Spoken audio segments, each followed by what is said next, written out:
जम्मू श्रीनगर राष्ट्रीय राजमार्ग पर रामबन से लेकर बनिहाल तक आने वाले समय में सड़क किनारों व डिवाइडर के बीच लेवेंडर के फूल लहलहाते नजर आएंगे। इससे जहां राष्ट्रीय राजमार्ग का सौंदर्यीकरण होगा, वहीं वायु प्रदूषण को कम करने में भी मदद मिलेगी। प्रधानमंत्री कार्यालय में राज्य मंत्री डॉक्टर जितेंद्र सिंह ने शनिवार को इसका शुभारंभ करते हुए कहा कि अब इससे बड़ा विकास क्या हो सकता है कि युवा एक छोटे से किसान से कृषि स्टार्टअप और अब एक उद्यमी बन गए हैं। डॉक्टर जितेंद्र सिंह ने कहा कि आने वाले समय में पूरे राष्ट्रीय राजमार्ग का सौंदर्यीकरण होगा, जिसकी शुरुआत आज रामबन बनिहाल सेक्शन से हो रही है। उन्होंने बताया कि यहां 1 लाख वर्ग किलोमीटर में लेवेंडर फूल लगाए जाएंगे। डॉक्टर जितेंद्र सिंह ने कहा कि इस अनूठी पहल के कई उद्देश्य हैं। ये वाहनों के उत्सर्जन से पर्यावरण को होने वाले नुकसान को कम करने, पैदल चलने वालों को राजमार्ग पार करने से रोककर सड़क दुर्घटनाओं को रोकने और सड़क के सौंदर्यीकरण में मदद करने का प्रयास करेगा।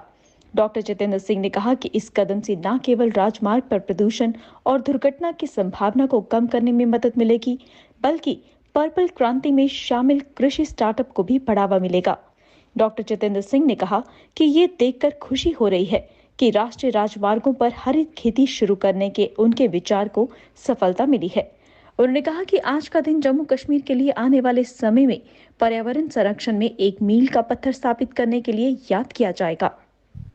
सबसे पहले तो मैं ये कहूँगा कि जम्मू कश्मीर के लिए और जम्मू के लिए आज का दिन एक ऐतिहासिक दिन है, एक मील का पत्थर। और पिछले 10 वर्षों में जिस प्रकार से एक निरंतरता कायम रखते हुए कुछ ना कुछ नया कर गुजरने का प्रयास रहा है, उसी कड़ी का आज ये भी एक मकाम है। ये जम्मू कश्मीर ही था जहां से पर्पल रेवोल्यूशन अथवा बैंगनी क्रांति का जन्म हुआ, जिसकी चर्चा आज दुनिया भर में है। प्रधानमंत्री मोदी जी ने मन की बात में उसका उल्लेख किया। 26 जनवरी को कर्तव्य पथ पर उसकी झांकी दिखाई गई और एग्री स्टार्टअप्स का एक नया युग लेवेंडर के माध्यम से भदवा से होता हुआ सारे देश में फैल गया। और आज जितने भी इस एग्री स्टार्टअप के काम में जुड़े हैं, वो अपनी जीविका भी कमा रहे हैं सम्मानजनक ढंग से और बड़े श्रेष्ठ ढंग से। और जैसा हमारा ये हमेशा ये मानना है कि स्टार्टअप को सस्टेन करने के लिए उसको हमेशा अगले लेवल पर जाने की चेष्टा में लगे रहना चाहिए। और ये देख करके आज संतोष भी होता है, हर्ष भी, कि जो हमारे आरंभिक समय के एग्री स्टार्टअप थे, वो आज एग्री इंडस्ट्रियलिस्ट या एग्री एंटरप्रेन्योर्स बनने जा रहे हैं। उनमें हमारे तौकीर बागवान भी हैं, हमारे भारत भूषण भी हैं, जो अब देश भर में ब्रांड एम्बेसडर के रूप में भी काम कर रहे हैं इस विकल्प का प्रचार प्रसार करने। और आज किसान से वो स्टार्टअप बने और स्टार्टअप से वो अपनी अपनी कंपनियों के प्रोपराइटर बन गए। इसके अतिरिक्त एक और बहुत बड़ी पहल हुई है, जिसका आगाज भी आज जम्मू से ही हो रहा है, बल्कि जम्मू कश्मीर से। कुछ समय पहले, बल्कि कुछ 1-2 बरस पहले हमारे जहन में ये ख्याल आया कि जिस तरह से अब national highway authority of India और उनके प्रोजेक्ट ऑफिसर साहब हमारे साथ बैठे थे, तो ये आजकल बहुत जम्मू कश्मीर में और सारे देश में सड़कों का जाल बिछ चुका है। बड़ी तेज रफ्तारी से नए हाईवेज बन रहे हैं और अब 12-12 लेन, यानी 6 लेन इस तरफ 6 लेन इस तरफ, और बीच में डिवाइडर। तो हम ही ने इन्होंने, बल्कि मैंने एक बार ये बात रखी कि बीच में जो डिवाइडर की जगह खाली रह जाती है, क्या हम वहां पर ग्रीन कल्टीवेशन कर सकते हैं क्या? और उससे एक से अनेक उद्देश्यों का परिणाम निकलेगा, मल्टीपल पर्पसेस हल होंगे। एक तो जो कार्बन ऑक्साइड और जो पोल्यूशन जनरेट होती है, उसका भी थोड़ा बहुत समाधान रहेगा।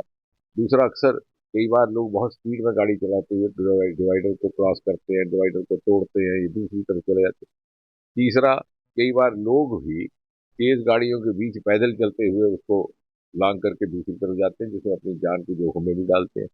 और ग्रीन कल्टीवेशन होगी तो देखने में भी दृश्य अच्छा रहेगा, वातावरण पर्यावरण का भी ध्यान रहेगा, और साथ ही साथ ये जो आवाजाही कई बार पेडेस्ट्रियंस की है, उस पर भी रोकथाम हो सकेगी। और मुझे खुशी है कि नेशनल हाईवे अथॉरिटी ने इस बात को हमारी को सराहा, स्वीकार किया, और फिर ये हमारा निर्णय था कि हम इसका प्रारंभ भी लेवेंडर से ही करें। और पहले चरण में जो हमारा रामबन बनहाल का सेगमेंट है नेशनल हाईवे का, जो नया बन रहा है, आपने देखा होगा, उसके ऊपर इस प्रकार की कल्टीवेशन की जाएगी दोनों साइडों पे भी, और आगे चल करके अगर बड़ी लेन होती है तो बीच में डिवाइडर पे भी। और इससे लेवेंडर का प्रचार प्रसार भी रहेगा। और लेवेंडर की एक ये खूबी है कि इंसान के लिए खुशबू का माध्यम है, बंदर इसके लिए बदबू। तो बंदर इसके लिए इसकी दुर्गंध समझता है और इसके नजदीक नहीं जाता, तो इसकी रक्षा करनी भी सरल रहती है। और मैंने जैसा कहा कि धीरे धीरे इसको हम बाकी हाईवेज में अक्रॉस इंडिया देश भर में इस प्रकार का प्रयोग जारी रखेंगे।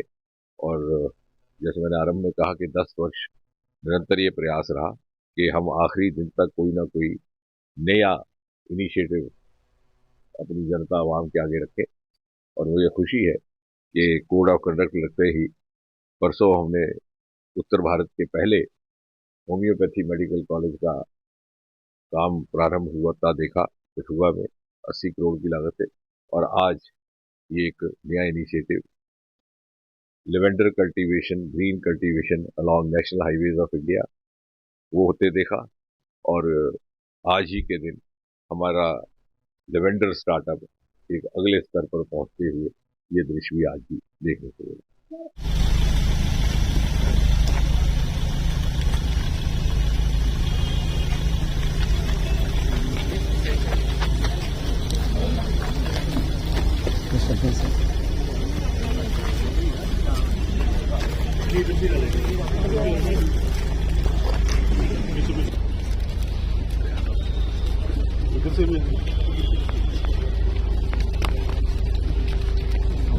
मोबाइल